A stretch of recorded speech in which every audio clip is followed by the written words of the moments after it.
d'abord au niveau du gouvernement, c'est de nous assurer qu'on a essayé de mettre à niveau tous les services de communication parce qu'on communique au XXIe siècle. Comme vous aurez le voir tout à l'heure, la communication au XXIe siècle, ça ne s'est fait pas comme ça s'est fait il y a quelques années, parce qu'il y a l'émergence des nouveaux acteurs aujourd'hui, les réseaux sociaux qui viennent pratiquement apporter une grosse révolution sur tout ce qui concerne la communication. Donc, ce que nous, on a essayé de faire, c'est d'essayer de mieux organiser les choses, de les mettre à niveau, décentraliser la communication. Ensuite, nous avons évidemment une cellule de communication stratégique et on se concerte avec tous ceux qui sont occupés sur la question. Et parce qu'aujourd'hui, nous faisons face à l'émergence des réseaux sociaux, les réseaux sociaux ont des codes. Vouloir communiquer sur des réseaux sociaux, c'est là que vous voulez atteindre, par exemple, la couche la plus populaire, les jeunes, ils y sont. La première chose que nous devons faire, nous, comme gouvernement, c'est d'arriver à authentifier de sources. Je vous donne un exemple. Vous avez par exemple sur X une plateforme qui est très prisée par les hommes politiques. Lorsque vous avez, comme moi, un compte, vous devez vous assurer que votre compte est certifié. Parce que vous pouvez avoir plusieurs Patrick Muyaya, si les comptes ne sont pas certifiés, vous ne pouvez pas imaginer ce qui peut être dilué et qui peut être mis sous la responsabilité du porte-parole du gouvernement. Donc nous, on a travaillé aujourd'hui à authentifier les sources officielles pour nous assurer que, par exemple, le compte de la présidente, le compte des ministères, lorsqu'ils communiquent, ceux qui suivent doivent se dire que la communication qui vient de là est une communication qui vient de sources authentiques. Alors, il est important, parce que nous parlons ici de modules de communication de crise, de connaissance de médias, il est important aujourd'hui de savoir que lorsque vous communiquez, vous ne communiquez pas que pour le média classique. Alors, les médias classiques aujourd'hui sont un peu en déperdition. La presse écrite, elle n'existe presque plus aujourd'hui. Regardez simplement les titres de journaux que nous avons. Et donc, les médias, on les consomme tous à partir de nos supports. Donc, on a la presse écrite, la presse audiovisuelle, radio, télé. Ensuite, on a l'émergence aujourd'hui des réseaux sociaux. Les réseaux sociaux, c'est un ensemble qui contient à la fois X, Facebook, Instagram, TikTok, ils ne répondent pas au même protocole. Vous avez un pays qui a plus de 10 500 kilomètres de frontières. Vous avez 9 pays voisins. De tous les 9 pays voisins, nous sommes les pays les plus grands. Alors, je peux vous donner un exemple. Lorsque vous allez dans nos villages, les cases, généralement, n'ont pas des clés ni des cadenas. Parce que généralement, dans les cases, peut-être qu'il n'y a pas des biens précieux qu'on y garde. Mais regardez la République démocratique du Congo et tout ce que nous avons. On parle d'un potentiel évalué à plus de 24 000 milliards de dollars. Mais comment pensez-vous que sans avoir de services de sécurité, une armée forte, on soit en mesure d'assurer la pleine souveraineté et la pleine sécurité de ce que nous avons? Et donc, je crois que pour un pays comme le nôtre, la première urgence, et c'est ce que nous faisons avec le président Tshisekedi, c'est d'investir dans la sécurité. Et aujourd'hui, si nous avons une population de 100 millions d'habitants, je pense modestement que nous devons avoir au moins une armée de 1 million de soldats. Alors, malheureusement, il y a un peu la difficulté en termes de perception. C'est pour ça que vous qui participez au Tchèze, qui avez le privilège de côtoyer nos militaires, nous devons beaucoup travailler à améliorer le rapport civilo-militaire et pour que finalement, lorsqu'on parle d'armée, lorsqu'on vous dit que vous devez envoyer votre enfant dans l'armée, que vous ne réfléchissiez pas 2 fois. Parce que dans l'armée, vous avez le privilège d'avoir des généraux qui viennent de la France, ils vous diront que c'est dans l'armée qu'il y a les meilleurs dans toutes les sociétés. Toutes les meilleures technologies sont d'abord militaires. Les meilleurs médecins sont d'abord militaires. Les meilleurs ingénieurs. Et donc, il faut considérer que l'armée, dans un pays, c'est un corps d'élite. Et que nous tous, collectivement, bien au-delà d'ailleurs de ce que les politiques peuvent avoir comme ambition, nous tous, nous devons comprendre que si nous aimons ce pays et que nous devons le protéger, nous devons travailler à avoir des services de sécurité qui sont en mesure ou qui sont à la taille du pays. Et donc, nous, au gouvernement, on y travaille, mais sur cet aspect, il est important que les citoyens puissent s'impliquer parce que ceux qui doivent aller dans l'armée demain, ce sont nos enfants. Et nous, nous devons nous assurer qu'on leur a donné les raisons de venir dans l'armée. Et donc ça, c'est un point important. Je pourrais y revenir sur les questions. Alors, l'autre point, C'est le point de la diplomatie.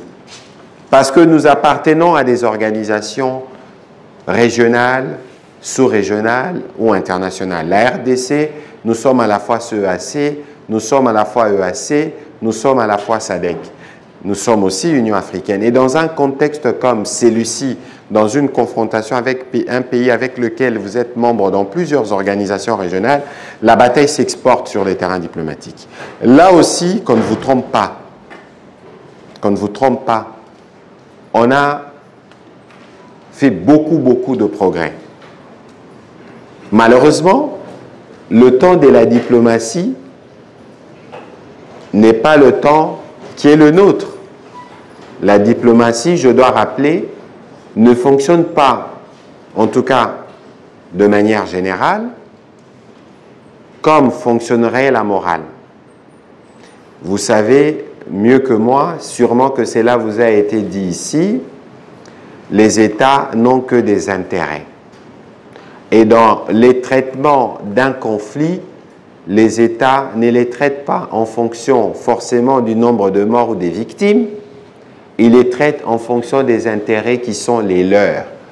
On aura l'occasion de revenir notamment sur la question de la France, qui malgré que ce elle qui écrit les résolutions pro-RDC au Conseil de sécurité, qui malgré la coopération militaire que nous avons, est souvent perçue ici comme soutien du Rwanda. Parce que les Congolais estiment à raison, de notre point de vue, que la France devait être plus tranchante sur le Rwanda, alors que la France regarde elle aussi sa relation diplomatique avec le Rwanda et les intérêts qu'ils ont sur d'autres terrains, de se dire, voilà, il y a des limites à mon action. Vous voyez un peu la complexité de la diplomatie. Et donc, là aussi, ça reste un terrain sur lequel nous aurons l'occasion de revenir. Alors, il y a le front judiciaire. Je parlerai du front médiatique à la fin. Le front judiciaire, parce que si vous regardez les conflits dans l'Est de la RDC, ceux qui aujourd'hui commandent les armées de supplétifs, ce sont les mêmes gaillards qui font la guerre depuis 5-6 ans. Et les mêmes gaillards n'ont jamais été sanctionnés. Ils n'ont jamais subi la rigueur de la justice. Mais alors, comment pensez-vous qu'on peut mettre fin à la crise si vous n'avez pas une justice qui a opéré? On a parlé des CPI en RDC, mais c'était principalement sur l'Ituri. Sur le Nord Kivu, il n'y a vraiment jamais eu. On a les rapports mapping de 2003 jusqu'à aujourd'hui. Mais aujourd'hui, on a fait des progrès énormes parce qu'on a non seulement des enquêteurs de la CPI qui sont déjà là, qui collectent des éléments, mais non, on a obtenu une mission d'établissement de faits du Haut Conseil des Nations Unies pour le droit de l'homme qui finira par une commission d'enquête pour les crimes commis depuis janvier 2022. C'est des progrès importants. C'est comme aussi, on a obtenu en 2022, je pense, la levée de l'embargo sur les armes, parce que la RDC, comme État, n'était même pas en mesure de se procurer des armes de manière régulière. Ce sont des progrès que nous faisons qui, malheureusement, ne sont pas toujours perceptibles. Alors, dans la justice ici, ce n'est pas seulement dans la dimension internationale. Il y a une dimension nationale. Et dans la justice ici, c'est véritablement un pilier sur lequel nous devons compter. Si nous voulons nous assurer que les auteurs des crimes les plus imprescriptibles, qui ne sont pas simplement des natures à toucher les humains, même l'économie, on y reviendra dans le front qui suit, puissent répondre de leurs actes. Alors, et puis nous avons le front économique. Mais pourquoi? Parce que le fond de la guerre, il est économique. Aujourd'hui, les statistiques publiées par les Rwandais eux-mêmes vous démontrent comment, eux, ils vivent de l'or, mais qu'ils n'ont pas dans leur sous-sol. Alors maintenant, ils s'amusent à faire de petites visites guidées sur des petites mines, entre guillemets, mais quelle qu'en soit la taille, quelle qu'en soit la nature, ça ne reflète en rien la production que le Rwanda déclare, notamment sur les 3T. Et donc, il y a quelque part vol, recel des minerais qui viennent de la RDC. Alors, qu'est-ce qui, d'après vous, a été l'une des raisons pour lesquelles le président rwandais fait cette guerre à tout prix? Mais parce que justement, nous, on a commencé à mettre un peu plus d'ordre dans les secteurs. Vous avez entendu parler de DRC Gold Trading, qui était primaire à gold, parce que nous-mêmes, nous voulons être sûrs que nous contrôlons l'or qui sort de la RDC. En 2022, on n'a produit que 49 kilos d'or. 49 kilos. Mais en 2023, on a dépassé les 2000 kilos. Et aujourd'hui, je n'ai pas les dernières statistiques, mais on avoisine les 5 ou 10 000 kilos d'or que nous sortons de chez nous. Alors, les kilos d'or, il y a peu, c'était 80 000 $. 1 kilo d'or. Aujourd'hui, je ne sais pas où est-ce qu'on en est. Mais lorsque vous regardez les statistiques du Rwanda, pour cette année, c'est 1,5 milliard. Et à l'horizon 2026, je crois, c'est 2,4 milliards. C'est des chiffres de la Rwandan Development Board. J'ai fait à ces propos un briefing avec mon collègue de mine et nous nous sommes largement étendus là-dessus. Ce n'est pas pour rien que l'Union européenne, dans les dernières sanctions qu'elle a prises, parce que les sanctions contre les individus, pour moi, des individus qui pour certains ont été relevés, qui peuvent être relevés, ne sont pas véritablement les game changers. Mais lorsqu'on sanctionne la raffinerie des Gassaro, la raffinerie où l'or, justement, venait justement de la RDC raffinée, là, c'est un sujet. Parce que là, on touche au cœur du budget du Rwanda. Et la réaction du Rwanda contre la Belgique, qui a été avec la France, à l'initiative justement de ces sanctions, dans l'identification de ces entités, est justifiée. Parce que ça, c'est un game changer. Alors, et puis il y a le front médiatique. Dans les fronts médiatiques, tout le monde a un rôle à jouer. Parce qu'aujourd'hui, il ne faut pas penser que la défense du pays n'est qu'une affaire des militaires, n'est qu'une affaire de diplomates. C'est une affaire de nous tous. Comme j'aime beaucoup le répéter, cette guerre, ce n'est pas une guerre qui est faite au président Tshisekedi. C'est une guerre qui est faite en série. Et lorsque nous engageons de moyens, on s'aliène les moyens qu'on devait mettre dans l'éducation.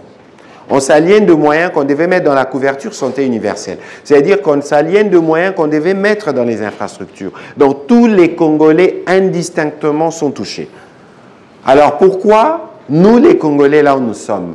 Parce que nous sommes, il n'y a rien qui ne soit plus grave d'ailleurs dans l'histoire des citoyens que de perdre pour un moment la souveraineté sur une partie du territoire.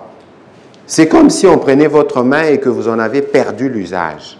Je ne pense pas que les restants du corps humain seraient à l'aise et en mesure de pleinement fonctionner. Il n'y a rien de plus grave. Et donc ici, parce que la guerre, c'est aussi la guerre du narratif. Parce que nous sommes dans une guerre hybride. Parce que la guerre s'est faite partout, y compris sur les réseaux sociaux. Alors ça veut dire que vous avez un rôle à jouer. Alors qu'est-ce que vous faites? Je prends souvent cet exemple-là. Alors, à plusieurs reprises, nous ici, volontairement ou involontairement, on a fait le jeu de l'ennemi. Parce que très souvent, nous tous, nous avons une propension à partager des mauvaises nouvelles. Alors, vous recevez la vidéo d'un militaire en train de danser, par exemple. Vous êtes, vous, le premier à le partager, non sans commentaire. Lorsque vous les partagez, ça tombe sur un point A et ça circule. Et finalement, les gens disent « Ah, voilà l'image de nos militaires. » Mais vous êtes les premiers à les avoir détruits. Parce qu'il y a des brebis galeuses partout. Alors, vous avez suivi qu'au Rwanda, il y a un militaire qui a tué une dizaine de personnes, mais vous n'avez jamais vu les images, d'ailleurs, des dégâts qu'il a commis et jamais vu l'image du militaire en question. Parce que les militaires, comme les policiers, c'est des gens qui ont fait le choix de mourir pour nous. Il faut les protéger. Alors, je me souviens qu'une fois, nous avons eu une grosse crise à gérer ici parce qu'on attaquait les chancelleries. Mais la crise a commencé parce que, justement, les laboratoires rwandais qui inoculent les vanins ici ont inoculé le venin. Ils ont récupéré et sorti du contexte une vieille interview d'Anthony Blinken sur la question de la guerre dans l'Est pour dire que les Américains soutenaient le Rwanda et pas la RDC. Les lendemains, il y a eu des gens qui étaient dans la rue. Les lendemains, c'était un samedi, je crois, on s'est attaqué à des diplomates. Mais pourquoi attaquer les diplomates? Parce que quoi qu'il en soit, les diplomates qui sont ici sont nos alliés. Même si dans leur centrale, il y a les éléments qui viennent du partout, mais il faut partir du postulat que tous les diplomates qui sont accrédités en RDC sont là pour parler de la RDC. Et vous voyez que nous-mêmes, parfois, de par notre attitude, on a favorisé les jeux de l'ennemi parce qu'on a partagé son poison. Avec l'un des Rwandais qui affirme qu'ils sont des terres au Congo. Moi, je sais que ce n'est pas vrai. Nous ne réagissons pas suffisamment à cet égard. Voir les militaires, le téléphone Android à côté et l'armée à droite. Donc, de cette façon, je crois que ce que nous aurons vraiment confiance à ce que... Pour réussir justement à ramener un maximum de personnes dans notre camp. Et donc ces effets, ils s'accompagnent d'une communication publique, hein, bien sûr, votre travail en tant que ministère de la Communication, mais il peut s'accompagner aussi, le narratif, d'un certain nombre d'autres effets, dans le domaine cognitif, dans le domaine virtuel par des cyber, cognitif par des opérations psychologiques, mais même par des opérations physiques. Hein. Les effets, ils peuvent être non létaux comme létaux. Mais pour ça, il faut d'abord disposer d'un narratif. Savoir ce qu'on veut dire, ce qu'on veut faire, comment on se trouve. L'autre, on vient déjà de dire sur ce qui se passe à l'Internet pour empoisonner. Et deuxièmement, c'est sur la personne humaine que nous sommes dans le sens où on dit diviser pour mieux régner. Donc le Rwanda utilise nous, le Congolais, pour que nous puissions, sur des sujets qui nous divisent, pour que nous puissions prendre de l'ampleur pour occuper des... J'appelle poison rwandais. C'est un ensemble. Et cet ensemble, je peux les définir en compréhension. C'est tout ce qu'il y a comme raison, mensonge, que le roi... Je pense que si poison rwandais existe, ce poison est entretenu par la mauvaise communication ou la communication défaillante de la République démocratique du Congo.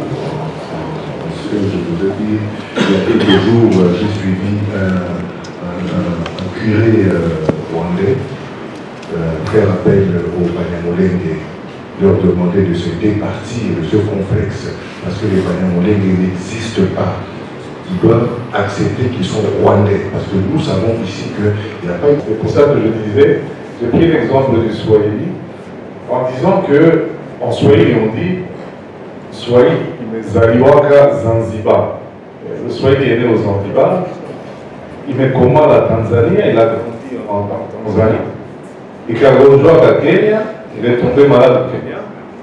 Ikakufa au Ouganda, il est décédé en Ouganda. Na wakaizika Congo, on l'a enterré au Congo.